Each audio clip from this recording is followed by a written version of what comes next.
We ask your blessing upon our time together and upon this place and all who will come here, that you will use their gifts and their talents always to give you glory and to bring unity and peace and all that you want for this community in Vincennes and the surrounding area.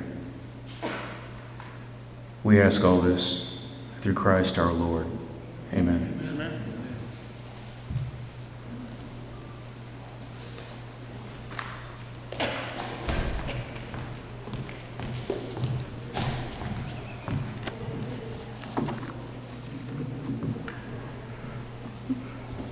Thank you, Father Tony.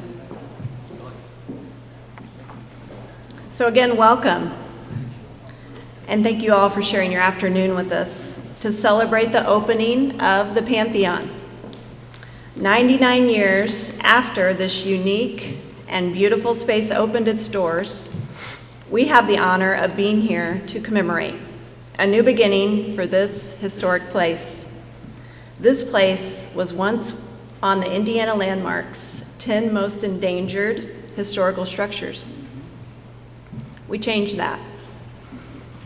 What was once an empty and dilapidated eyesore in the middle of our downtown is now an enviable regional asset that will be a hub of business, creativity, innovation, and community. As with any worthy and noble ambition, this has not occurred without some adversity along the way.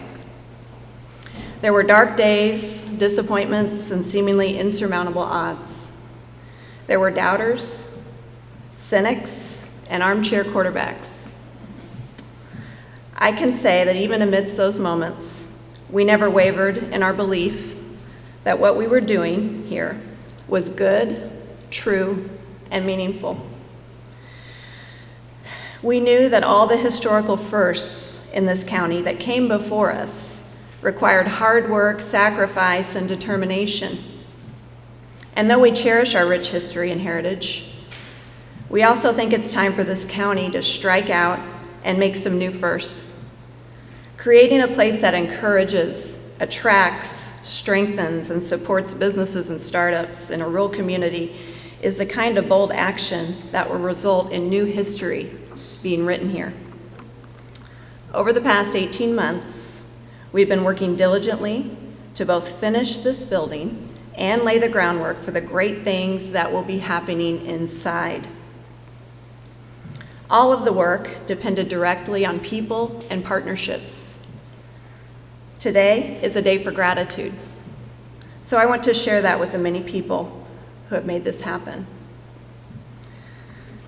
And I'll probably leave some people out, and I apologize in advance for that because there have just been so many. First of all, our founder, Steve Miller. I hope you are enjoying this day. Every community needs a positive disruptor and a teller of hard truths. You are ours. Thank you for persistently willing the good to our community. It is a tremendously generous gift you have shared, and one that will pay dividends for future generations. To the Knox County Councilors and Commissioners, Mayor Yoakum, and City Councilors, you have chosen the road less traveled. Your collaboration in support of this project should be a case study in civics. Thank you for pursuing the impactful over the expedient. It was not easy, but it will be worth it. I also want to thank KCDC and the RDC for their support and help in finishing the interior. It took the whole team to get the ball over the finish line. To the Pantheon Board, thank you for your advocacy, your ideas, your connections, your donations, your positive support, and the incredible opportunity to work with you to execute this endeavor. For our donors, thank you for your generous gifts. Those gifts provided the resources we needed to launch this dream. This really was a grassroots effort, and the support of so many local businesses and individuals was central to our success. In the near future, we will be recognizing you here in this building. Thank you also to the Old National Bank Foundation and the Knox County Community Foundation for their generous support of our programming and initiatives at the Pantheon. A special thank you to Mr. Schellinger and the IADC for their support of the Pantheon. And thank you for coming today, too. The $500,000 grant awarded through the Wabash River RDA was instrumental in allowing for the full interior renovation of the Pantheon. So look around and please take the time to thank Mr. Schellinger tonight if you get a chance. We were able to finish all 3 levels because of that gift. I also appreciate Mark Waske of the IEDC for introducing me to Kyle Darton of the EDA and letting the EDA know just how much confidence they had in the Pantheon. I remember that conference call, and Kyle was just really, hey, this is a great project. You guys need to get behind this. I know that we would not have secured the $732,000 EDA grant without your assistance, so thank you. And we're not going to forget about our friends at Purdue. Dr. Sing-Tae Kim, who's here in the front row today, and Dr. Joe Peckney, who could not join us, from the Davidson School of Chemical Engineering. Our community thanks you for the tireless support and boundless optimism you have gifted our project. I think you believed in us before we did. I look forward to continuing our work with you to bring Purdue talent, innovation, and ideas into our community. To our Purdue Foundry and Westgate partners, Tim Peoples, Jason Sahlstrom, who couldn't be here tonight, Samantha Nelson, and Morgan, your knowledge, guidance, and support in developing an entrepreneurial system here in our community has been invaluable. You are indispensable and will play a pivotal role in our future success. Thank you. To Drew Gerritsen, thanks for calling me about co-working that day. Drew now leads the Ag Tech Committee and brings talent, hard work, and copious amounts of positive energy to the cause. Thank you. Which leads me to our partners at Agronovus, CEO Mitch Frazier and Dan Dawes, who's joining us here tonight. Thank you. With their help, we are connecting our local economy with innovative ag tech startups and entrepreneurs. These guys are full of big ideas, and they're very supportive of the Pantheon. Thank you. Aaron P. and Maria Maddock. These 2 are my marketing team, and they have done great work on our website and social media. The best part is they will be co-working at the Pantheon. So if you want to know what the face of the Pantheon is and the co-workers here, talk to Maria and talk to Aaron about how important this is for our community. Thank you for sharing your gifts and your time with us. Your passion for this project is infectious. Thank you to Tony Burkhart, and then Don and Mark Jones at Pioneer Oil for giving the Pantheon a temporary home. Laura Veek, thank you for your hospitality and help with meetings and technology. Angie York and Ben Trotsky, thank you for your help and your support too. It means a lot. And now to the building. Mizak Architecture and Wolf Construction, you have left us with a beautiful space, and just remember where we started. We appreciate your work and dedication in transforming this space. Chris Blyce and John Edwards of Blyce Edwards, who are here with us this evening. Thank you, gentlemen, for making the trip down. These guys are responsible for the interior design elements that we are all enjoying today. So if you look around this theater and you think, how did they choose these wonderful colors and how did they put all this together? I cannot take credit for any of it. These gentlemen can. From paint colors to furnishings to plants, you've created the kind of space that people want to work in. You have made this space infinitely more beautiful and compelling with the gift of your tremendous talent. Thank you for everything you have accomplished here. Lastly, thank you to our local businesses who have shared their time and generously provided for our opening today. Couldn't have done it without these people, so I want to give them a shout out. Alvis Music and Sound donated use of their sound equipment. The beautiful floral arrangements were provided by Pretty Posies. and Clint and Leah Richter with the Grand Banquet Hall let us use their chairs and tables tonight. So it truly was a local effort pulling this together. I also want to thank P-Factions and Willie's Pub for the food and drinks we'll be enjoying later. So thank you all. So I think I'm about done, but if I've missed anybody, please know that it wasn't purposeful, and I thank you all for your support, for your kind words. When things were not hopeful, for just the, hey, you're doing a great job, and thanks for doing this for the community. You probably don't know how much that meant some days. So thank you all, and enjoy the evening.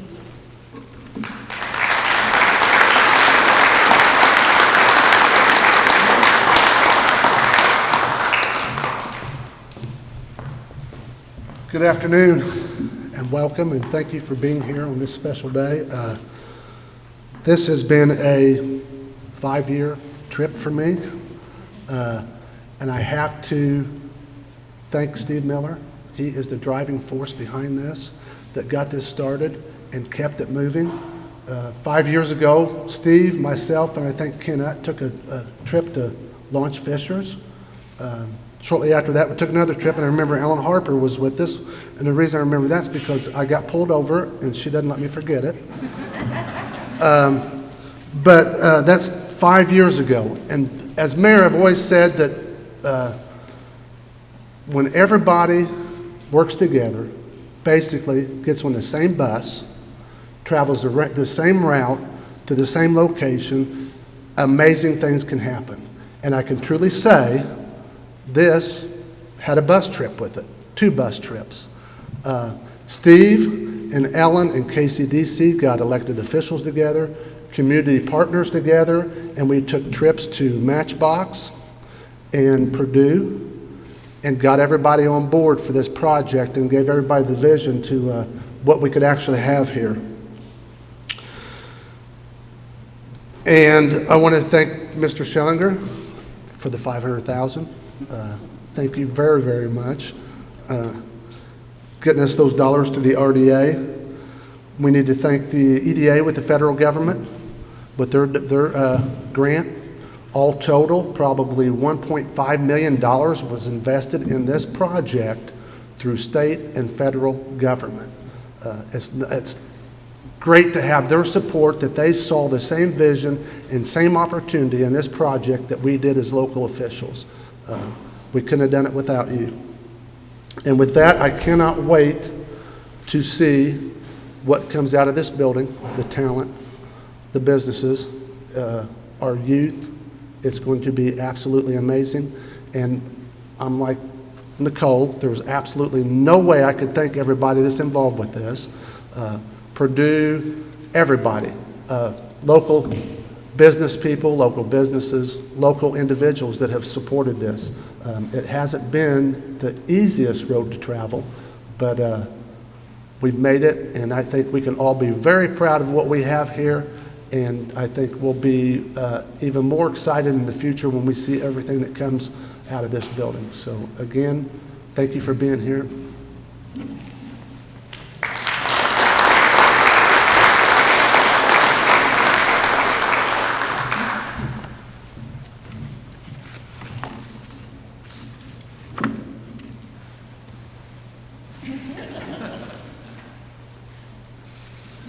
Welcome to the Pantheon.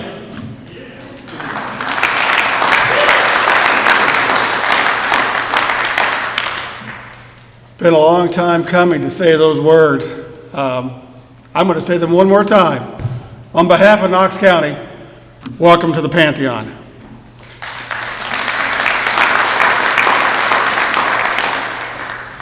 Having spent 3 wonderful years in college, studying nights and weekends, Latin, Father Tony and I know that Pantheon, pan means all, and theon refers to gods. But if you translate it roughly, it means all-encompassing. And this facility was named the Pantheon, I'm told by our local historian, Norbert Brown, because it was all-encompassing in terms of the arts. And those of you from here know that included comedy, included music, it included Broadway plays. And so it was very appropriately named the Pantheon then, and I think it's appropriate for our purpose going forward because it will have an all-encompassing purpose. Those purposes being education, innovation, commerce, and entrepreneurship. We are celebrating this grand opening today, but in reality, we have been working on its mission for a long time. Commissioner Schellinger and his staff know full well that we are trying to meet our commerce or commercial goal, and through the staff and through Commissioner Schellinger, we have a commitment from a very high-tech Silicon Valley firm to locate in Knox County. They have signed documents in Washington, D.C., indicating that they intend to locate in Knox County.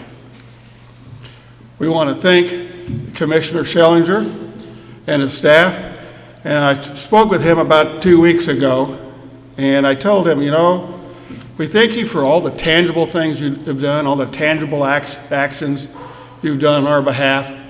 But I said, I think what I really want to thank you the most for is just believing in us and believing in what we're doing. And I want to say the same thing to the rest of our partners here. This development didn't happen by itself. To get to this point today took prestigious efforts from Purdue University, which I'll talk more about, and Steve Miller, which I won't talk more about. The community took busloads, absolutely busloads, of Knox County residents to West Lafayette. And we met there with Joe Peckney. And I wish Joe was here today, so I hope that you'll give my remarks to Joe. But I remember Joe saying, we want to be in Knox County, talking about Purdue. We want to be in Knox County. The only question is, does Knox County want us? And I'm glad Joe's not here because I was going to say at the time, I thought, well, that's kind of a silly question. You know, why would he say that? Why would he ask that? Well, I think he was very prescient. And I think he had an eerily foretelling about how difficult, how much time and work and effort it was going to get to this point, more so than I think we did. But I want to thank Joe for everything that he has done. And that partnership inevitably led to the partnership with the Purdue Foundry. And Dan Dawes or Greg Deese may be here. If you're here, raise your hand or stand up. Thank you. And we appreciate everything that you've meant to us. And tying ourselves in with the Purdue Foundry brings this fire starter. And that fulfills our entrepreneurship mission because that's exactly what the fire starter does. It helps entrepreneurs value their idea.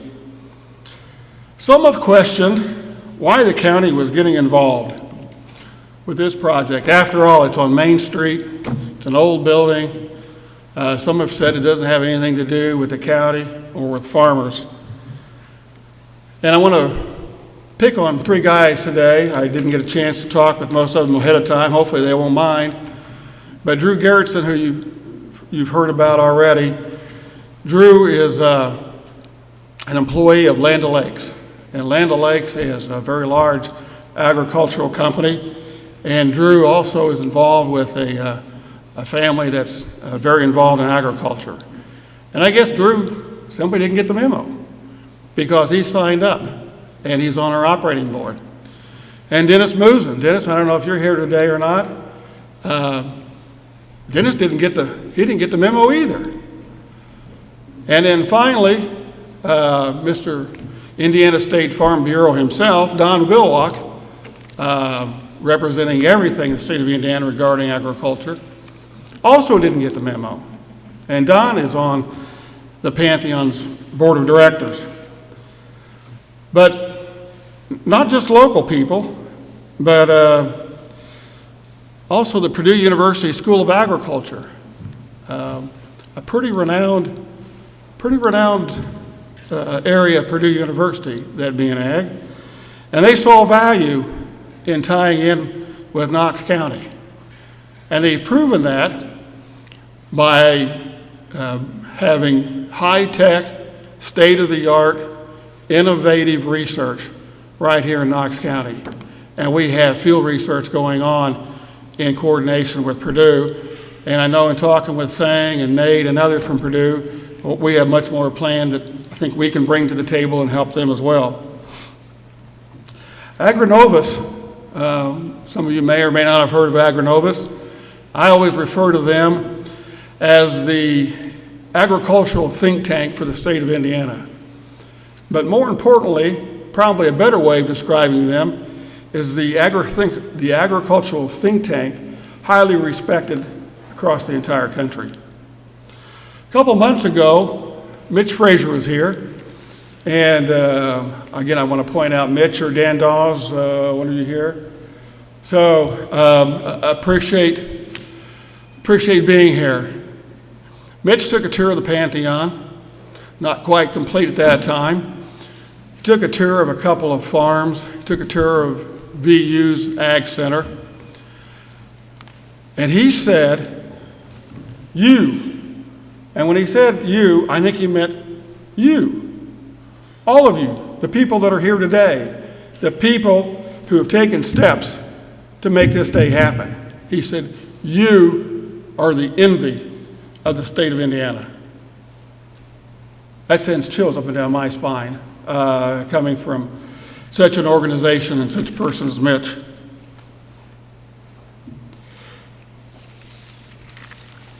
We are one of only 2 counties that are on the Innovation Council for Agrinovus. One of only 2 counties. Innovation Council. What's one of our missions? Innovation. Innovation, commerce. And I hope you see as we weave through this that this is really about all of these goals. No less than the federal government, specifically the U.S. Department of Commerce, only 2 months ago in this very building, talked about the impact of a joint city-county grant application. And they were quite specific, saying that the fact that it was a joint application with the city and county working together had a very positive impact on their decision-making. These relationships that we discussed are local, state, and federal. One of the relationships I haven't touched on yet is that with the Purdue University, Davidson University School of Chemical Engineering. Now this, for those of you who know me, is when I get in trouble. Because I want to talk about Dr. Sang-Tae Kim. And the last time I addressed Sang, I said that he is, I believe, the only 2-time winner of the National Science Foundation Award. I mean, the most sought-after award possible. And he was he's the only one that's ever won it twice. And so afterwards, he came up to me, got in trouble. He said, "Bob," he said, "it's not about me.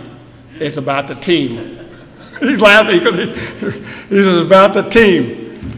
And so I guess what I can add is that not only is he extremely hardworking, he is a great, great fan of Knox County. We're so happy to have you as a partner. But he's also very modest and unassuming. So I hope that's a little better thing. Oh, shoot.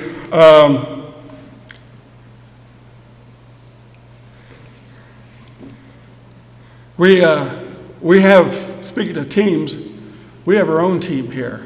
And I want to talk about them for a few minutes and recognize this. We've talked about some of the partners like Nicole. I hope I haven't left anybody out, but there's a lot of people to talk about today and thank. And I want to talk about our county team, because this did come, as Father Tony said, with challenges.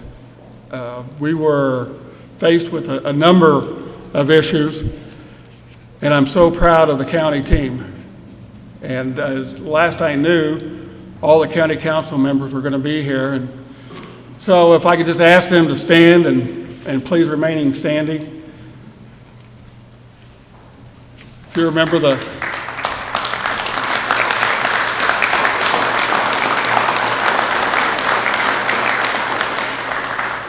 Randy Chrismore, David Culp, Harry Nolting, and is that Jay?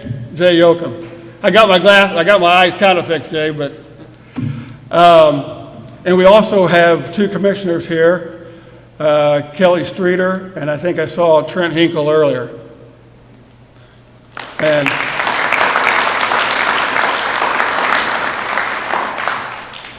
so remain standing, and then if we can all say this together, on behalf of Knox County, welcome to the Pantheon. Thank you.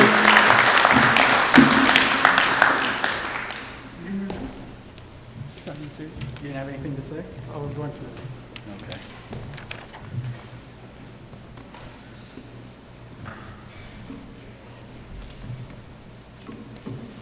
Well, my name is Nate Schulteis, and as you saw on the note here, but just wanted to add that I'm proud to be the chairman of the Pantheon board, as well as a member of the Davidson School of Chemical Engineering and Pioneer Oil. And I thought it's only right, since everybody's talked about Steve so far, that I'd like to share a story. I'll start with that. I'll keep this brief since Bob went a little bit over. Not unexpected. Well, this is how this story starts. So I met Steve Miller for the first time in 2016 in Houston, Texas. And my wife was with me, and we were enjoying with Steve a nice big Texas steak dinner. And he was sharing with us all these possibilities and opportunities that could be for me if I would transition from my current role with Halliburton in Houston and relocate to Indiana and take a position with Pioneer Oil and Purdue University. And I have to say, everything that he was saying was exciting. It all made sense, except for one topic. And actually, I was very confused and didn't quite make sense what he was talking about. And that was my fault, not his. But he started talking about this vision and basically plans to put together this business incubator co-working space in Vincennes, Indiana. And not only was he talking about his plans and his vision, but he was also telling me how if I transitioned and took this role, I would be playing a part in it and be involved. And I was confused because I didn't know really what this was, right? This was not a world I had spent time in and anything I had researched before, so I was kind of the deer in the headlights, right? So, Steve, I have to admit, during that conversation, I was shaking my head up and down a lot. I was giving you the smile. I was just agreeing with you, but really I was a little confused. And I remember as I was driving home with my wife after dinner, and we were discussing this opportunity because we were both, this is our second time living in the state. After school, I took my first position in Indiana, and then we moved away, and we really were desiring to get back to Indiana. We love Indiana. And so we were very excited about what Steve was presenting because this was going to be an opportunity to get back and relocate with our family. But at the same time, I remember looking at my wife just kind of laughing, but I still don't know what he's talking about when it comes to all this co-working, business incubation, using words like, entrepreneurship and economic gardening and just all these words, and I was just kind of lost. So I think you get the point. But where I'm going with this is that I suspect that some, if not many in this room, the first time they also heard about a co-working space or a business incubator or something like that, were probably also a little unsure of what that meant, if they're honest. And they probably were thinking, what is this place? What is it going to do? How does it work? a lot of time and energy we've talked about and money have went into this. What's going to be the return? And I guess at this point, all I can say, is kind of look at where we're at, right? Look at what we have, and I'm very proud to be a part of it. And I have learned what co-working and business incubation is. And so, I want to say, thank you, Steve, for sharing, your vision with me 4 years ago when I was unsure what it was. I trusted you in that. And I think that, you shared that vision with a lot of people here. But not only sharing the vision, but then actually seeing it all the way through and making it a reality. That's the difficult part. It's easy to have an idea, have a vision. It's another thing to actually see it all the way through and fulfill that. So thank you, Steve, for your tireless effort on that. I want to highlight just two other people that were more like Steve, and they understood, I think we've already mentioned this from the very beginning, what the value and potential was for a co-working space. So they were not like me so much, but more like Steve. And that's Joe Peckney, as we've already mentioned, and Sang-Tae Kim. And in fact, they have the backgrounds to support such efforts, and I want to just highlight a few things. Joe Peckney is not only a full professor within the Davidson School of Chemical Engineering at Purdue University, but he's an entrepreneur, and he teaches on entrepreneurship, and he's also a successful business founder. He runs a business that he found. And then Sang-Tae Kim is not only the school head of the Davidson School of Chemical Engineering at Purdue University, but he's also a distinguished professor. He also spent 6 years of his career as a senior executive in the pharmaceutical industry, so he understands the outside of the academy. And he's also been involved in multiple startups and supporting them. So they both understand what it takes and what this place could provide. And it's been mentioned before as well that both these men were unwavering in their commitment to seeing the Pantheon succeed over the last 4 years. It has been a long road, but they've continued to show tremendous support. And I think of the ways in which they've generously provided their time, their energy, and also their resources. And I just want to highlight a couple of those. And just like Sang made the trip today, he's made the trip countless times from either Indianapolis or West Lafayette and shared with the community, the city and county officials about what he believed a space like this could do for such a community. And we're thankful for that, Sang. That was on top of everything else that you have of your just day-to-day responsibilities. Also for their energy, they continually looking for and talking about with faculty, students, and staff at the university, ways in which they can get involved with what's going on at the Pantheon. They're huge at that back home, where they're always saying, you should think about what that would look like in Vincennes, or you should talk to Nate and see about the possibility of doing an internship or a co-op, or let's figure out a way for this to tie together between the university and the Pantheon. And then also the school's resources. So it's a little over 2 years ago that Sang once again made another trip to Vincennes to announce the Robert T. Henson Endowment and how a portion of or basically the income off a portion of that endowment would be used for entrepreneurship and for operations here at the Pantheon. So on behalf of the Pantheon board, we want to acknowledge and sincerely thank Sang and Joe, who's again not able to be here this evening, for their support, generosity, and continual partnership. And with that, Sang, I'll welcome you up to share a few things.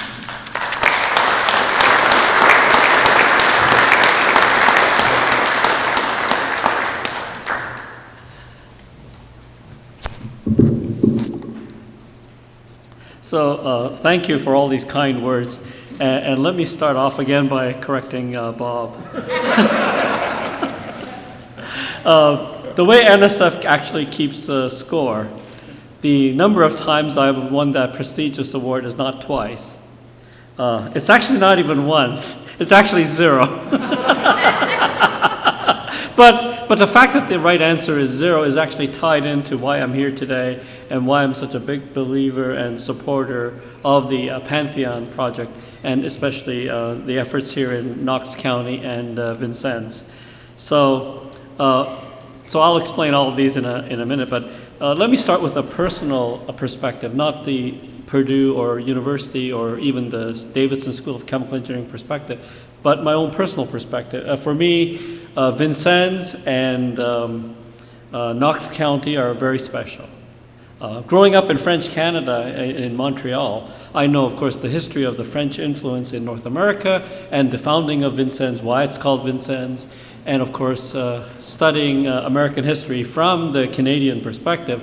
I also know that at one time, pretty much all of the great territory was actually Knox County. I think Knox County went all the way to Indianapolis and to Michigan and so on and so forth. So I know there's a tremendous amount of history, and as somebody who really loves history, it's really a great pleasure for me to be here as part of this grand opening. And congratulations again to both the city and the county on this spectacular success. But of course, a personal interest or affinity isn't enough to commit resources of a public university, and especially the Davidson School of Chemical Engineering. And for that, I really want to point out two very important factors. One is the spirit of entrepreneurship, which has been a part of the Davidson School of Chemical Engineering's culture since its founding more than 100 years ago. Our founder, Professor Peffer, felt that the main role of the academy should be to train captains of industry who were entrepreneurial and visionary leaders. And that has really been the hallmark of our school and behind the success and growth of our economy, and especially in the chemical and energy related industries. And so the spirit of entrepreneurship is known not only in the history of the school, but it's also very active in our culture today among our current faculty and students. And among the most successful entrepreneurs in our history is the late Robert T. Henson, who left a sizable gift to the School of Chemical Engineering. He was a pioneer in the commercialization and eventual impact of plastics such as polyurethane. And so his legacy, the Robert T. Henson legacy, will certainly be honored, so that the Purdue co-working space here, the Davidson School of Chemical Engineering co-working space, will prominently feature the acknowledgement to Robert T. Henson. Now, speaking about entrepreneurship, and others have already alluded to the long journey from vision and inception to the day we have today, and ultimately creating a successful co-working and incubator model. It's going to be a very long journey. And as somebody who has backed other ambitious projects by my colleagues, so back at the Davidson School of Chemical Engineering, back in 2015, a group of faculty wanted to go after a big home run at the National Science Foundation. This would be in the form of a $40 million research award, the largest award given by the National Science Foundation. It's very competitive. It's a 2-year competition cycle. And at the end of the 2 years, something on the order of 3 or 4 awards are made from an initial universe of 200 applicants. So basically the chances of getting one of these are 2%. And every one of the applicants believes they have a very good chance of winning, which is why they make the heroic efforts to submit the proposal. So my role, I'm actually not part of the team that won that first National Science Foundation Engineering Research Center for the oil and gas sector as part of the shale revolution. That's something I came and presented back in 2017. My role in that was as the head of the school, and as a former NSF official, because I worked at the National Science Foundation back in 2004, 2005, I knew that the most important tiebreaker was the level of institutional commitment, because all these teams that submit proposals are excellent. And so just like we have here, the level of institutional support behind this project is very, very strong. So as head of the School of Chemical Engineering, I made sure that our level of institutional support from the department was approximately 10 times bigger than what is typically expected from a department level institutional support. And of course, because of my connections to the National Science Foundation, there were ways that I could make that very clear, that the level of support that made that proposal very unique. And so that's not the only reason why we won, of course. It is a fantastic project, and we also need to acknowledge the tremendous role of Pioneer Oil. Pioneer Oil was actually one of the visionaries that saw the potential of that project when it was just an idea, and was one of the founding 12 members of the industrial consortium that supported the proposal. Today, there are over 30 companies. Most of the largest oil and gas companies are now members of the consortium, but back when the concept was being proposed, there were only 12 founding members, of which Pioneer Oil was one of them. And that's actually what brought us in contact and in connection with Steve Miller and the rest of the community here. And so this spirit of innovation is, of course, not just at the Davidson School of Chemical Engineering, but it's also endemic throughout Purdue University. And so just last year, at the next cycle of this competition, I was pleasantly pleased, very, very pleased to learn that our esteemed colleagues in the world's #1 ranked agricultural and biological engineering and their colleagues in mechanical engineering had teamed up and along with 4 other universities and had won this competition again in the next cycle. And that one is actually very much along the heart of the Pantheon, because the theme of that Engineering Research Center is modern technologies in agriculture, and especially data-intensive agriculture. And I believe the Pantheon is actually one of the partners, including a letter of support that helped them win that competition. So here again, I'm not formally a member of that team, but of course, I do advise all the Purdue efforts that try to win such awards. And so the final part of my comments about what this all means for Purdue and the Davidson School of Chemical Engineering, as many of you know, we were very fortunate to have 2 of our juniors, rising seniors, Paige and Dylan, participate over the past summer as summer interns. Now, the original idea was that the Pantheon would be up and running, and they would actually be here in the co-working space helping the entrepreneurs and learning about entrepreneurship themselves. But nevertheless, they were able to participate in a virtual with the remote distance working and so forth, and they really had a tremendous opportunity and participated in the fire starter program and had a wonderful experience. And they were, I think, very good choices for the inaugural Robert T. Henson Scholars for this effort with the Pantheon. I also want to say that we're already looking to the summer internship for next year. I've already announced to the undergraduates in our school that we will be selecting summer internships. And of course, if all goes well, next summer they will physically be here in the co-working space.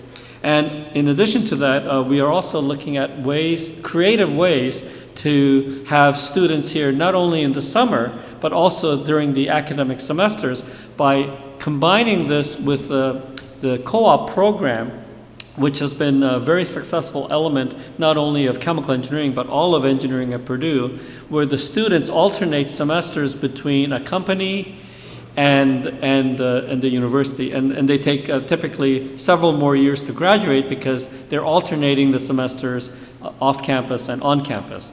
And so by creating a co-op arrangement with the Pantheon, again supported by the Henson Endowment, we believe that we can come up with mechanisms that will allow some of these really great students to spend not just the summers, but also the academic year. So we actually envision, when this is fully operational, that all 12 months of the calendar year, there will be students from our School of Chemical Engineering right here at the Pantheon.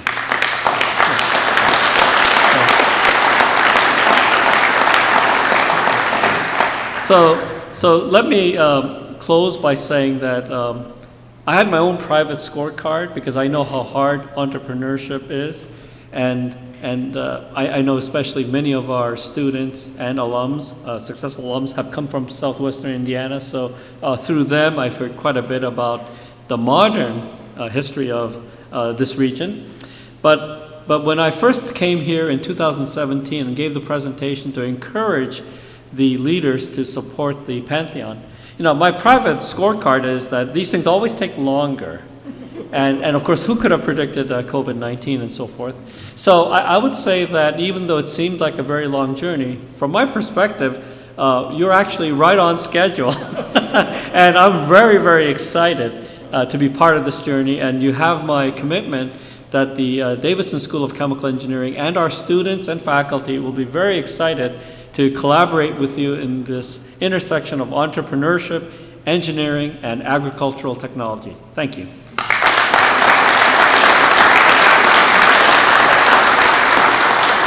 And I was asked to do one more thing, is I'm supposed to introduce the next speaker who, in addition to everything you know about him as the CFO, Chief Financial Officer of Pioneer Oil, because of my own Eli Lilly connections, I know him from his other secret identity, which is a legend of the Central Indiana business community. Steve.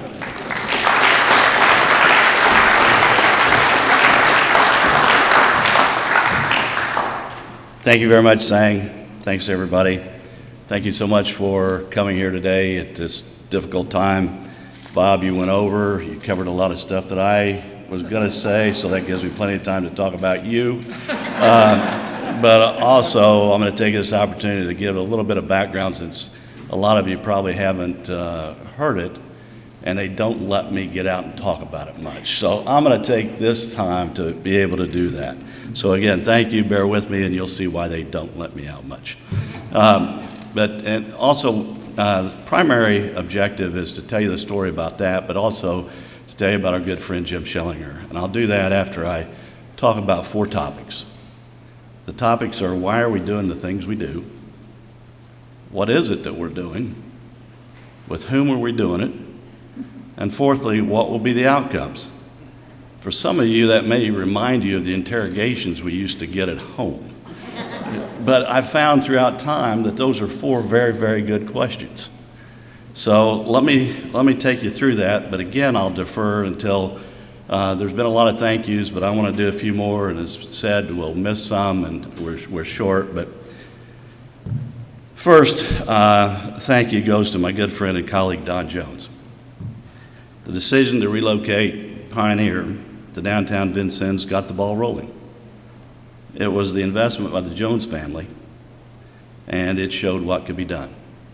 And that was really the beginning of what can we do. And Don, not a lot's been said about Don's involvement, but Don's been involved a lot along this journey. Thank you, Don.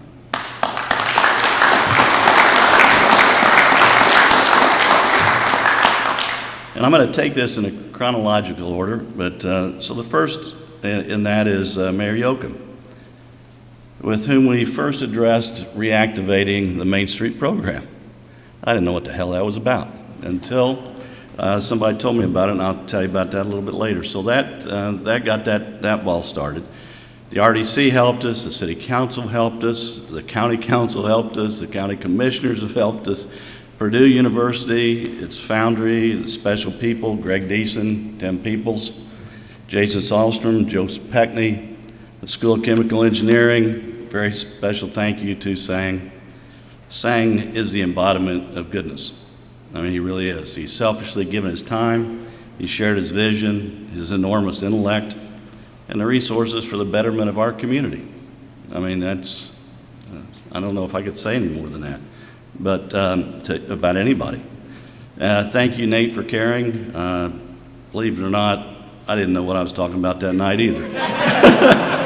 But, you know, you only have to be faster than the slowest one. So I appreciate your total lack of knowledge that night. But anyway, it worked out well. You came on board. It's been a fantastic run, and we're still running. InVin and the Pantheon boards, thank you all. KCDC, thanks for the financial support. Nicole Like. Nicole, through your leadership and hard work, the vision is being successfully implemented. You're a godsend. I mean, we were a concept, and we were doing it. We told people what we're going to do, but we were a startup. So when you talk about innovation, you know, we're in innovation. We're a startup group. You know, some of us really didn't have very deep roots here. We didn't have very many connections here. You know, we migrated from Illinois across the river a couple times. But anyway, Nicole, thank you for getting it done. And it started out as a part-time position. So again, I mean, it's a startup, for what we had. So, but we got a lot of good help along the way, the people that I mentioned in Purdue especially, with all the knowledge and information. But let me get to the first question. Why are we doing the things we do? In a nutshell, small communities are at a crossroads. There are a lot of headwinds. We have declining populations. There's economic stagnation. There's an aging population. And there's really a struggle to be relevant. Struggle to be relevant for people to stay and to come here. So again, it's not something that's isolated to any particular county. It's everywhere. So almost universally, people say we want a community where our children can grow up and raise their family. Well, with a declining population, it's pretty apparent that's not being done. So what can we do? You look around and you say there are good schools. There are many faith-based organizations. We have civic and economic nonprofit groups that are helping. Excellent regional hospital, Vincennes University, many businesses, civic leaders, and so there's a lot going on and a lot of others to help, but there's still a gap to close. So that's what some of us looked at and say, can we be helpful in closing that gap? And some of us, thought, well, a lot of it has to do with economic opportunity, economic development. You have to have the economic means to make the investments and things to do it.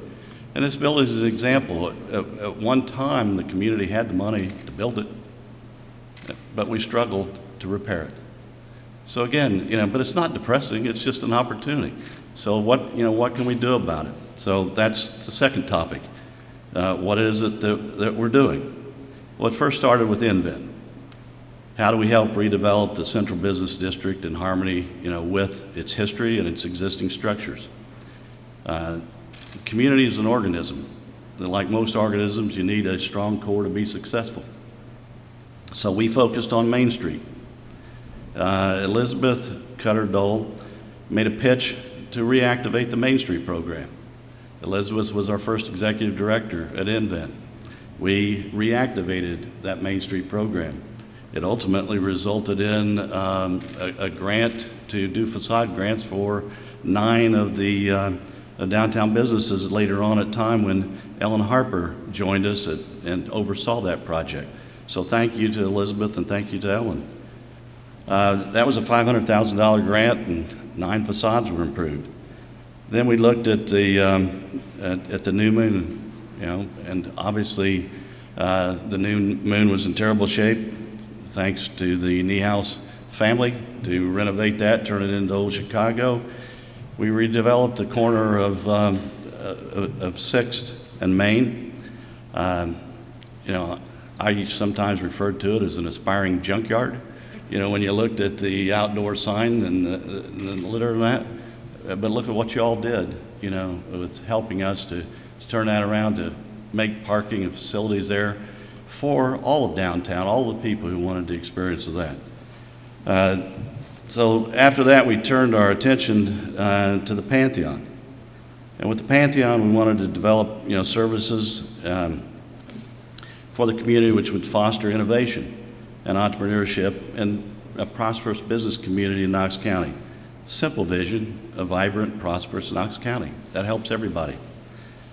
So with that, what will it take? First, a home.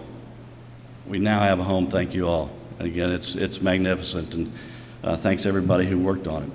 It's a home for co-workers and business innovation. And going back to that, even though I did 3 tours at that other university, down the road, I really learned about co-working and business innovation at Purdue through interaction with people at the Foundry and people from the School of Chemical Engineering and others. And that's what Mayor Yoakum, talked about, because I got to experience the Matchbox and what they were doing on campus. And that's why I said, well, let's go see some other ones, and let's take some people and let's go to Indianapolis and let's go to West Lafayette, actually Lafayette for the Matchbox, and see those so that we know what it's about. I'd never done it. but we were seeing people who were successful, and so that's how it started. And I think it's amazing, of what's done. But now it's time for showtime. Now we've got to become operators. So with whom are we doing it?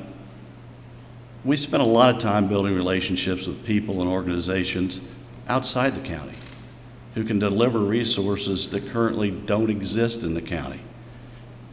And as important, if not more important, there are people who are willing to do it. People like Sang and Agri-Novus is helping us, and others, and the IEDC and the Commerce, et cetera. So these include Purdue, the Foundry, the School of Chemical Engineering, IDC, Westgate at Crane, Agri-Novus. Dan Dawes, just through a brief meeting, volunteered to help us and connected us with other people who then helped us with some of our planning for our grant that was successful. I mean, he didn't need to do that. He didn't need to take time out to have breakfast with somebody who, wasn't part of the world that they live in. But anyway, that's the spirit that really exists out there. It's a matter of finding good people and asking them to help, and they're doing it. So we organized a board. There are 11 people on our board. Sometimes people ask, well, how's it run? And I'm talking about the operating board, so just so that you know. 5 of those board appointments are from organizations, the mayor's office, the mayor, the city council, the county commissioners, county council, KCDC. They appoint 5 of our board members. Why is that? It's because that's the way that we wrote the bylaws. Why did we write the bylaws? We wanted to give the community the opportunity to have input into what we were doing. And we wanted it to provide transparency to the community. So your representatives are on our board. They are available to tell you everything that we do. And now that we're staffing up, we're doing a much better job of being able to do that. So in the past, we didn't have a staff, but anyway, so those are 5 of our board members. What we did say we would do, I think we've done it. And I want to take out a relic that we made a pitch back to the local governments to support the Pantheon project. If anybody wants a copy of this, Nicole, I've got copies that you can distribute to them. The mission's the same. The outcomes. What are we really looking for the outcomes here? New startup businesses, growth of existing businesses, retention of youth in Knox County, recruitment of talent from outside and bringing businesses, an entrepreneurial ecosystem, and greater prosperity of jobs and increases in income wealth. That's what we're looking for. That's what we're striving to do. Get to the part of, how are we doing it? It's a problem when you have fat fingers. But to take a look at, I'm not getting to the page I wanted. That's okay. Here's part of what we had. What's the IEDC say? What's the IEDC's budget? What's it about? What does the state want us to do? Well, they're supporting the Office of Small Business Entrepreneurship to provide funding to initiatives in the state of Indiana. Promote business investment, encourage entrepreneurship and innovation in the state of Indiana. So I think, we said, well, wait a minute, let's line up with what people want to do, people who really know it. People say, well, we're downtown and this has been addressed. What's this have to do with Knox County and outside? Take a look at the Indiana, this is 2017, their strategic agricultural plan. One of the most exciting opportunities for us, and that's in our community, is through agriculture and through the relationship now with Agri-Novus and what's been done on being part of their innovation council. What's the strategic plan say? Support formation of new companies through entrepreneurial support systems. Advance agrobioscience sector supporting Agri-Novus, Indiana educational programs, public awareness. Grow student entrepreneur programs like we're doing with School of Chemical Engineering. through business plan competitions and other commercialization opportunities. We'll have pitch contests here.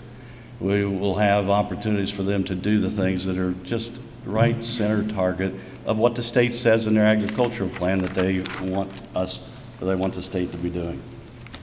So those are, as I say, that's what we said we're doing. That's how we're lining up. We'll talk more about the specific activities, the STEM activities that we're doing, through education, the entrepreneur programs that we have, the fire starter that was talked about, and others. The internships. So what will be the outcomes? As I say, I think the outcomes are, again, very consistent with what we talked about before. We want new business startups. We want a growth of existing businesses. We want to retain the youth. And we want to attract businesses from outside and create the entrepreneurial ecosystem. We're in great hands. I mean, we've got a good board. And there are three very, very important people on that board. Nicole. So we talked about that. That's very apparent. She's the day-to-day operation. And she has just had the opportunity to make our first hire, which she'll tell you about later. Nate, who again provides our connectivity to Purdue and provides someone with vast intellectual background in chemistry, but also that transfers into other things that we're doing that's just not in the oil and gas space. So it's very much outside, things that we do. He translates a lot for me with respect to what some of the other people talk about. And Drew Garrison. I mean, Drew is really going to be the leader in the agricultural side.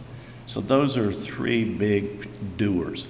My question is always, who's going to do the work? Well, those are the three. You're doing the work. Thank you. So anyway, that's sort of a background. I hope I gave you a little bit of insight, into the Pantheon. And now it's my pleasure to introduce Jim Schellinger, our Indiana Secretary of Commerce. Jim serves as a member of Governor Holcomb's cabinet. He leads the state's domestic and international economic development. Jim previously served as the president of the IEDC. And that goes back with what Sang was talking about, the National Science Award. Actually, we went to the IEDC before that, and the IEDC gave a grant to Purdue and others, which was a part of the proposal for the National Science Foundation. So again, that goes back to Jim and his team, because that's what Jim was doing at the time that we first started that. So actually, I hadn't really thought about that, but it goes back to him. Jim's an architect. He graduated from the University of Notre Dame School of Architecture. Prior to serving the state, Jim was the chairman and CEO of CSO Architects. It's a 58-year-old architectural firm in Indianapolis, where he practiced since 1984. You're not that old, Jim. Some of us are older. CSO was the major architectural firm for landmark projects, the Indianapolis International Airport, JW Marriott, the Palladium, and many others. Jim gave up this. He gave up being the CEO, being the chairman for us Hoosiers, to go to the state and to be the president of the IEDC and to be the Secretary of Commerce. So Jim very much is a person who's giving and giving and giving. And when I first met him 5 years ago, I first met him 5 years ago when he visited Vincennes as part of the IEDC's Regional Cities Initiative competition. Repurposing the Pantheon was part of the initial proposal. Though we weren't successful in that proposal, certainly good things have happened since then.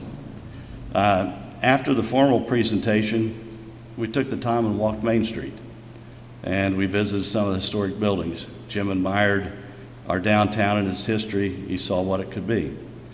Jim is now the architect of Indiana's greatest successes in economic development. 2017, 18, and 19 were all banner years. And despite the pandemic, 2020 is another record year.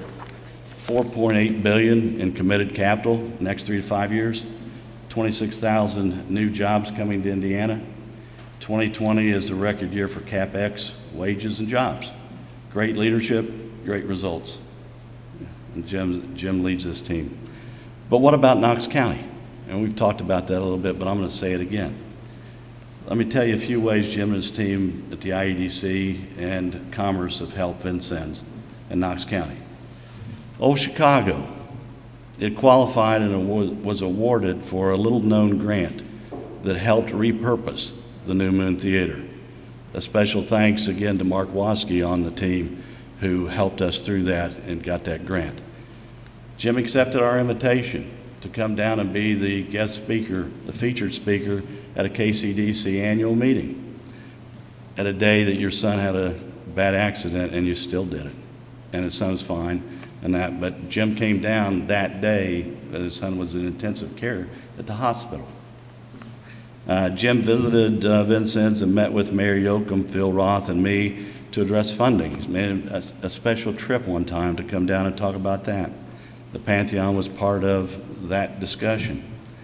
Mark Waske and Jim Shop made us aware of the EDA grant for which we applied for the exterior.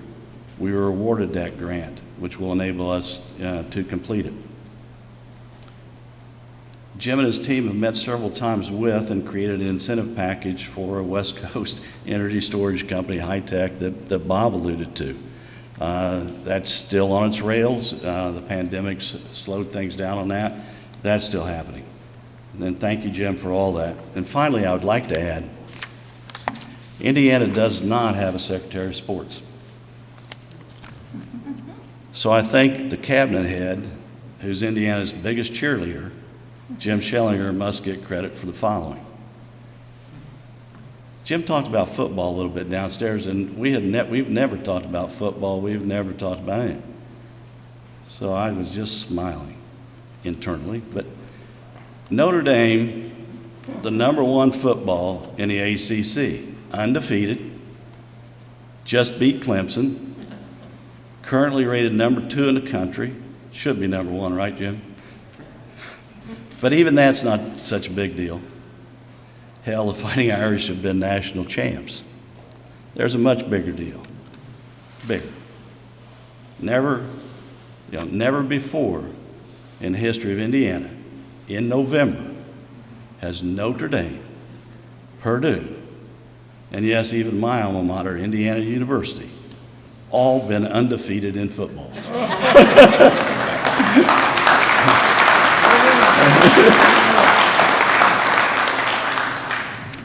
As our state's biggest cheerleader, thank you for this underreported achievement.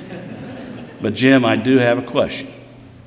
As head of Commerce, how did you let this momentous achievement occur in a fan-depleted, non-revenue producing year?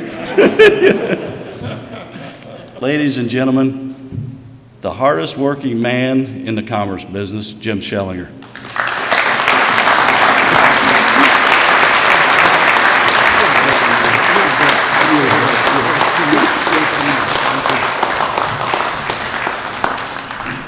Thank you, Steve. I really appreciate that kind introduction, and I appreciate all the expressions of gratitude today. It's a little embarrassing, actually. Father Tony, Mayor, it's great to be with you again.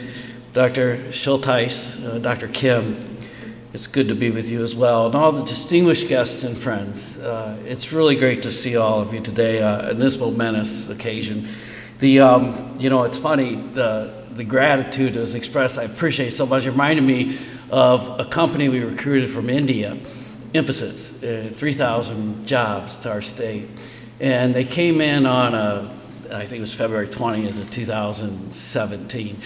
And they said, we're going to want you to come over to India to visit. And I did. They called me on the 6th of March and said, can you come next Monday on the 13th? And I did.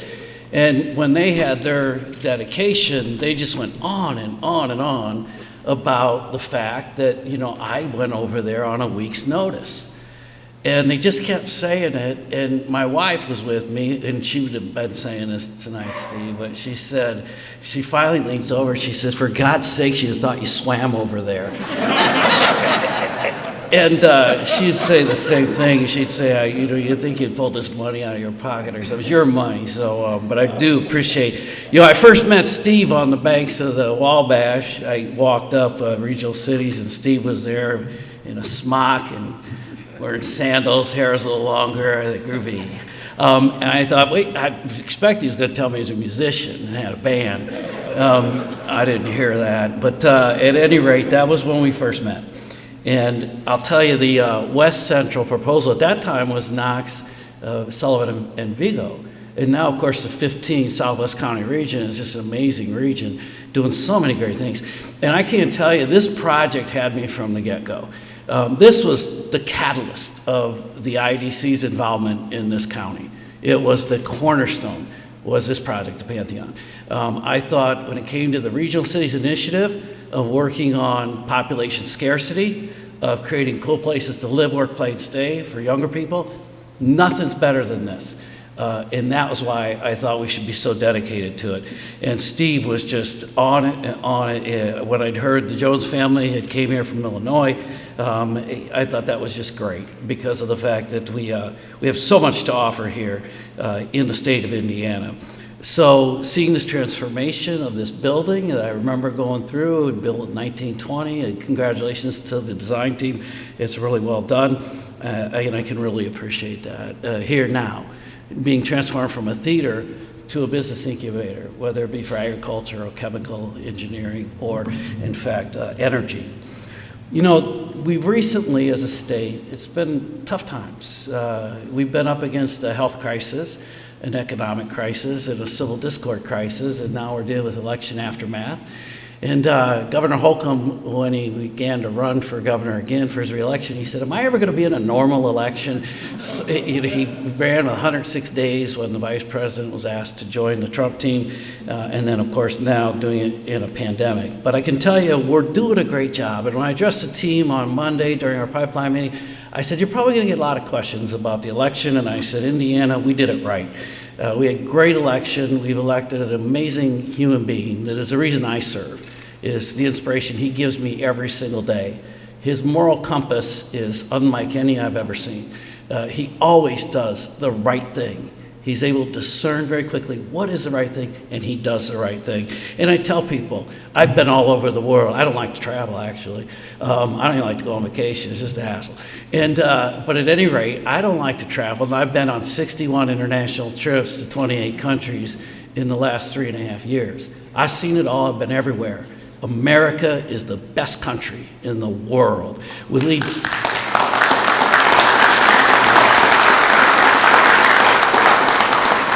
We are the leader of the free world, #1 economically. Our GDP is the best of all. I've told people during the trade barriers and the tariffs, I said, if you don't trade with the United States of America, you do so at your own peril, because we have everything here.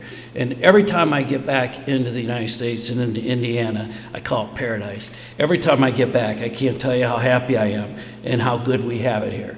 And every day, how blessed we are. In Indiana, I get to tell the story. I go all around the world and I tell the story. A story I had nothing to do with.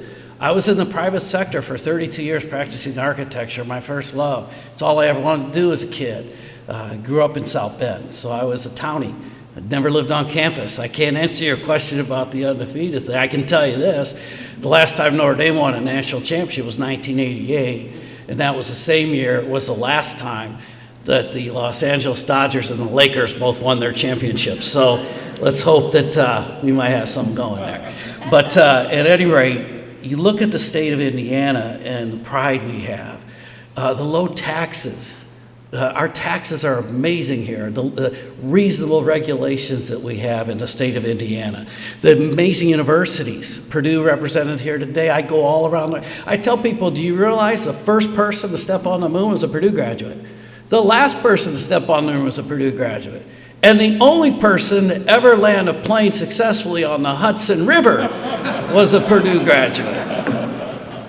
We talk about Notre Dame, we talk about IU, and that was the most exciting game, I thought, over the weekend against Michigan. We talk about all the little schools around. Vincennes is amazing, #1 advanced manufacturing in the country. Ivy Tech, the only statewide community college in the country, 140,000 people. You know, we got Rose-Hulman over, just up the north a little bit here. #1 undergraduate engineering school in the country. Little Hanover in southeast Indiana can boast graduating 2 governors and now a sitting vice president. So it's just amazing colleges and universities here in the state of Indiana, and we rank highly because of all these things. We're number one in the Midwest in just about every category you'd want to look at in economic development. We're number 5 as the best places to do business in the United States, and we're usually ranked in single digits in every single category you'd want to look at. We're number 1 in the country for infrastructure, number 1 in the country for government efficiency and transparency. We have the second lowest cost of doing business in the nation. We have the second best financial stability in the nation. We have the 4th best regulatory environment in the country. And the one I like the most of all is we have the 3rd lowest cost of living in the country for food, for transportation, and for homes, for your housing. And think about this. What costs you $100 here in Indiana, just across the river, is going to cost you $105. And out in California, it's going to cost you $139. It's going to cost you $131 out in New York. So our value proposition, I think, is pretty amazing. I was actually asked one time, I was caught off guard a little bit as I tell the story. Somebody said, well, we know you love Indiana. I said, well, I've been in Indiana for 60 years. I'm 60, so I've never left the state. I've lived here my whole life, and I see no reason to ever change that. And they said, well, what about your neighboring states? How are they doing? I said, oh, I never had this asked before. I said, Ohio's a good state. You know, it's a big state. It's the Buckeyes. I said, my sister lives in Cleveland. You know, they're nice people. It's not a right-to-work state, but it's a good state. I said, Michigan is fabulous 3 months of the year. I said, Kentucky, you know, good fences make good neighbors. Big rivers make good neighbors, and we've never feared attack from the south. In Illinois, Steve, Illinois loves us. 3 of the last 5 governors from Illinois moved to Indiana. We can go see them at the penitentiary in Terre Haute. We've never had that with one of our governors. And as Steve alluded to the fact that under the Holcomb administration and the teamwork he has fostered has set all 5 records in what we track in economic development, whether it be projects, new job creation, wages, payroll, or CapEx. Governor Holcomb's administration holds records in all 5 of those by many, many touchdowns. He has over 1,100 projects in his 3 years and 10 months. He has over 115,000 new jobs committed to Indiana. The previous record was 93,000 for a governor. 2860 on average wages, which is way above the state average of 2250. And 26 billion total, Steve, if you add them all up. And like you said, we are having a record year this year. I appreciate those stats. We should pass 27,000 jobs this week, so we're very happy about that. Our foreign direct investment is unbelievable in Indiana. We have 39 countries that have invested in Indiana. They employ over 200,000 of our colleagues, Hoosier colleagues, in over 1,030 businesses. And in the last 3 years, we've tripled that foreign direct investment. We went from 36 projects to 47 projects. We went from 2,600 new job commitments to 6,600. We went from $818 million in CapEx to $3.2 billion. And we went from $23.40 an hour to $29.50. So we get results everywhere we go. And all I do is tell the story that I had nothing to do with. I didn't even contribute to a sentence. And I always say that when I talk about this, I think that people should take note and believe me more than most, because I'm a Democrat appointed by 2 Republican governors. So, and I wasn't a closet Democrat. I was out doing stuff. But the bottom line is, when I was asked to take on this assignment, I said, you know, I grew up in a family of 8 kids. My dad worked at Bendix Brakes. And my mom stayed home. She was the boss. And I said, you know, I never served in America. I never served our state. I never served in the military. I have a son I'm very proud of as a lieutenant in the Marine Corps, IU graduate. My brother was a colonel in the Army, a Notre Dame graduate. My dad and his brother served in World War II. But I never served. And I said, this is my chance to do that. I also felt that we can disagree on a lot of things from a political standpoint, but what we can all agree on is jobs and the livelihood of people. I was on the IDC board for 2 years before I was asked by Governor Pence to take an 18-month leave of absence. And I said, you know, I've been on that board. I've seen projects come in. I've never seen a Democratic job or a Republican job. I've seen jobs for people and their livelihoods. And I feel like, Father, we do a little bit of the work of God. You know, I used to tell the architects this. I'd say, get out of bed every morning, be proud of what you're doing, because you get to go to work and alter the face of God's earth. How cool is that? I said, and you get to help people in their lives. And I feel like we're doing the same thing at IDC. We're serving you. You are our customers. And it's the businesses that create jobs. It's Pioneer Oil that creates jobs. And it's the kids here that are going to contribute to our workforce, that are going to give us, continue to build our world-class workforce, that are being educated and groomed right here in this incubator. That's what makes Indiana great. That's what makes Indiana work. And I'm so proud to be a part of it. And the Regional Cities Initiative, again, to address population scarcity, our number one challenge economically, population scarcity. Previous years, if the birth rate didn't slightly outpace the death rate, we'd be an out-migration state. In 2018, we had 31,800 people came to Indiana for a job, 31,800 people. So attracting people, but more importantly, retaining our people, to get them to stay here, to understand what a cool place it is to live, work, play, and stay, and the value proposition we have to offer. You see, the young people, I always say, your colleagues are out there in California. They got to get together once a year in that little breakfast nook, and they got to decide if they want to up the lease for another year on that one-bedroom apartment the four of them live in. And here, you can have a four-bedroom house. So our value proposition, again, is extremely, extremely important. And I want to congratulate all of you, because in addition to having cool places to live, work, play, and stay, to address population scarcity, we also found that the number one criteria that must exist in the DNA of every community is innovation and entrepreneurship. And that cannot be happening at a greater scale than it's going to happen right here in the Pantheon. So I'm very proud of that. You know, over the years, in my time professionally and some things I've been involved with, I was on the Archdiocesan board for a long time.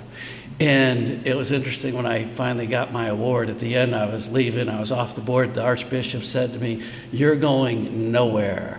And I said, "Archbishop, I got $5 in my pocket, a new suit of clothes, and when I leave that and go out that gate, I'm never looking back." And I told him, "You need to put me in the Catholic Witness Protection Program, Father, because I'd serve, you know." And I was on that building committee for 18 years, you know. So, but of all the things I've ever been honored to get in my life, it was a Sagamore of the Wabash. Highest honor you can get in the state of Indiana. And you've all heard of it, certainly here. I mean, you're on the banks of the Wabash, and everybody knows that. But it was the Algonquin Indians, a tribe, that used to say Sagamore because that indicated the chiefs of the tribe. And of course, the Wabash is our state river. And this all came about in 1945 to 1949 under Governor Gates at the time, Ralph Gates.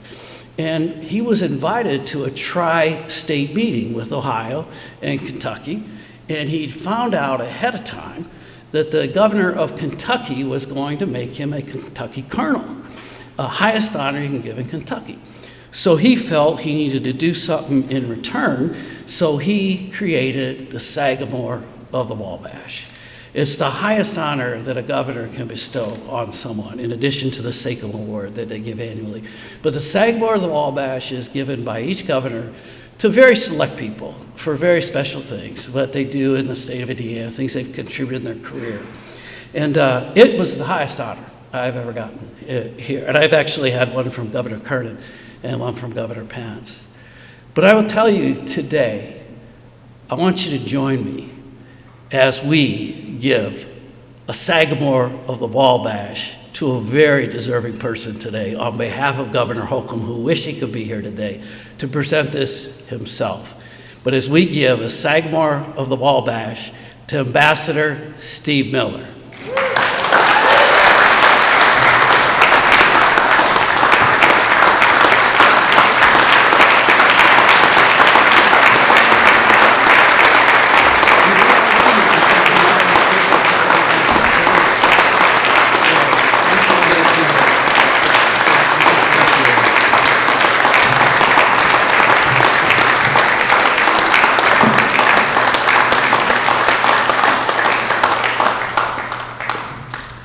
Boy, I hope Notre Dame wins the national championship.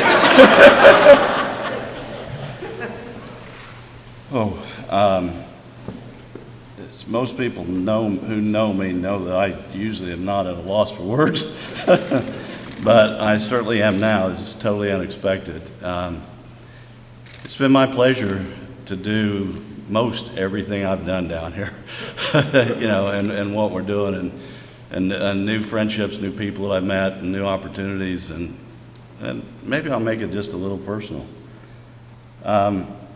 I was only here for 4 years in high school. My parents moved here from Illinois, so I've come back twice now. I wasn't allowed to come back for about 30 years, and I passed that, and none of the police department was still here, so I was able to come back, but without a problem. But anyway, coming back, looking at it, I had a memory of what it used to be, and it's different, and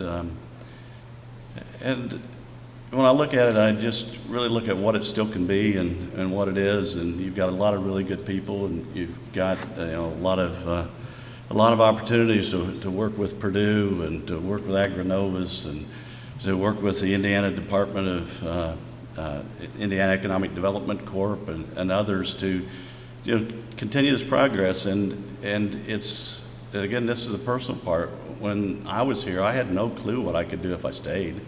I went away to school and just really never came back. My parents moved away and that. So, I look at it through that lens of saying, what can we do, to help people? Because it's a wonderful place to be. So how do we help people? How do we create the environment, the atmosphere, et cetera, to do it? And getting back to what Jim said about entrepreneurship, and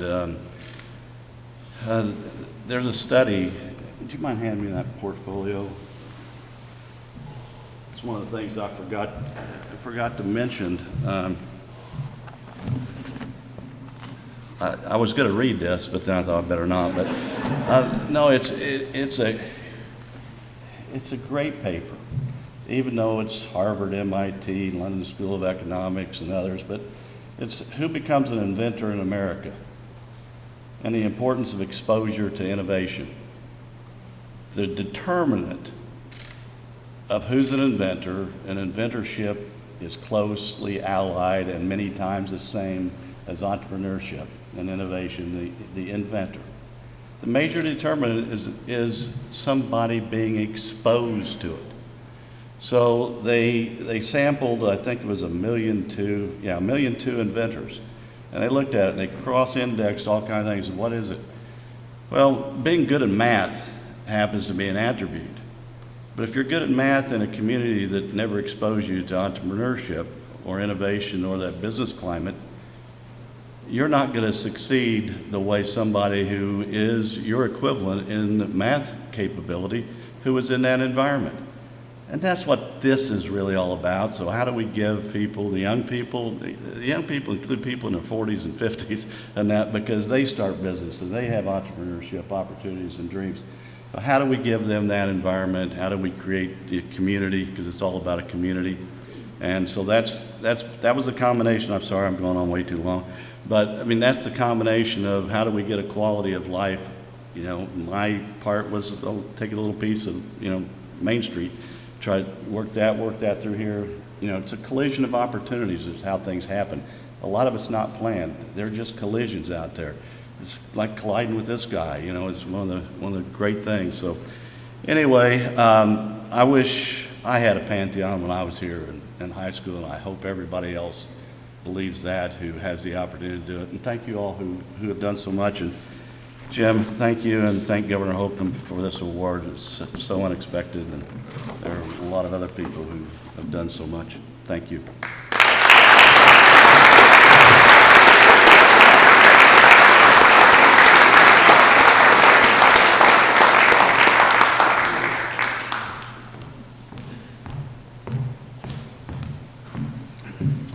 Well, who's ready for a drink? All right, well, before we wrap up, just thanks again for everybody. Thanks for coming out and supporting us. We hope you'll come back. Memberships are currently available online at pantheontheater.org, and that's with an RE at the end, so don't misspell us. Check us out on Facebook, on Instagram, on all of our social media channels. You might see your picture up after this. I know Aaron's been busy taking pictures, so check us out there. Please join us downstairs. We're going to have a reception. We have great hors d'oeuvres and drinks, so come down and help celebrate. And I do want to introduce, before we go down, our newest employee, Bridget Butcher. I don't want to put her on the spot there, but Bridget, everybody welcome her. And before anyone asks, yes, she is related to Jack Butcher, so you can ask her about that at the reception. But Bridget is going to be our space manager at the Pantheon, so she's going to really be the day-to-day face of the Pantheon, and we're very excited about bringing her on board. And Bridget's going to be helping us out with some tours this evening, so we'll let you guys go down and get drinks and something to eat. But about every 15 or 20 minutes, both Bridget and Ed, where are you at, Ed? Ed Grinnell? Ed Grinnell will be giving tours of the Pantheon. So if anyone's interested, just meet in the lobby about every 15, 20 minutes, and we'd be happy to show you all around. So thanks again, Mr. Schellinger, for coming. And thank you all.